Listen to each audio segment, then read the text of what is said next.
Welcome everybody to another Behind the Theme. Today we will be concluding the series on Thutmose III with his campaign on Megiddo and its after effect. Last we left off, Thutmose had reached the town of Yema with his army and there council war with his generals. This was to decide the route to Megiddo, as there were three possibilities. Two went around the hills. These were easy roads but took a longer time to traverse. The third route, the Aruna Pass, was a shorter, narrow, unlevel path that went straight through the hill. And unlike the other two, if Thutmose and his army was ambushed in the narrow pass, the Egyptian army would be decimated. Now his general suggested and encouraged one of the two easier paths around the hills, but Thutmose was said to have decided to use the Aruna Pass, reasoning that the enemy would not expect it and he could use it to surprise them. It is also recorded that there was initial objection from his generals, but Thutmose was insistent.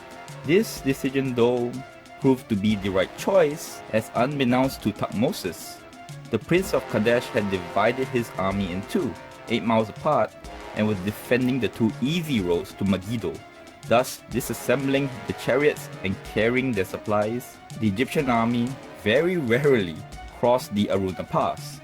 It took them most of the day, but by evening they had arrived safely out of the pass and was 1 mile from Megiddo, catching the Canaanites totally by surprise. The Egyptians then attacked the next morning, breaking them. This should have been the war's conclusion, but greed took over the Egyptian army, and instead of pursuing the routing army, they started looting the fallen Canaanites. This though in my opinion was understandable, as from a foot soldier's standpoint, and even for the professional troops, the true way of enriching oneself for the risk of joining the Pharaoh's army was plunder. This delay though allowed the Canaanites to save many more troops, as even when the gates were closed to prevent the Egyptian army from pursuing into the city, ropes were thrown down from the walls for the fleeing Canaanite army to use to climb onto the walls.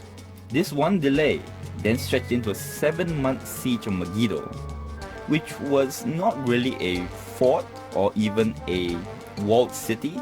Megiddo was more of a chain of houses acting as walls all around, of which the whole city sat on a hill, thus making the city like a fortress. In the end, the Prince of Kadesh was starved out, and as a sign of surrender, the children of the warlords in Megiddo were offered to Thutmose as hostages. Thutmose took them to Egypt. Some of them will be puppet kings for Egypt in times to come. This submission though did not save Megiddo, which was ransacked for 900 chariots, 200 suits of armor, and 2,000 horses. The hands of the Canaanite dead was also cut off as a record for Geneni, which added up to the thousands. One could hardly blame the soldiers for ruthlessness during the sack of Megiddo, as plunder was the most likely path to riches, and also the frustration was somewhat warranted as they went through a lot to take the city of Megiddo, such as not only the standard disease, the heat, and so on, but the Egyptians also believed that if they died in foreign soil and their graves were not tended to, they would not reach the afterlife. And the medicine of the time to tend to wounds such as cuts was raw meat to clot the blood of the bleeding individual. Thus chances of survival were low if one got hurt just because of the effects of infection. Thus the standard Egyptian soldier had a lot to risk in terms of not only his physical self but his immortal soul. Now when the Canaanite leaders came to beg for their lives, Thutmose III did the contrary to what his generals suggested, and he spared the Prince of Kadesh and his collaborators. They would in time come to pay tribute to Egypt, swearing never to rise up against Egypt again.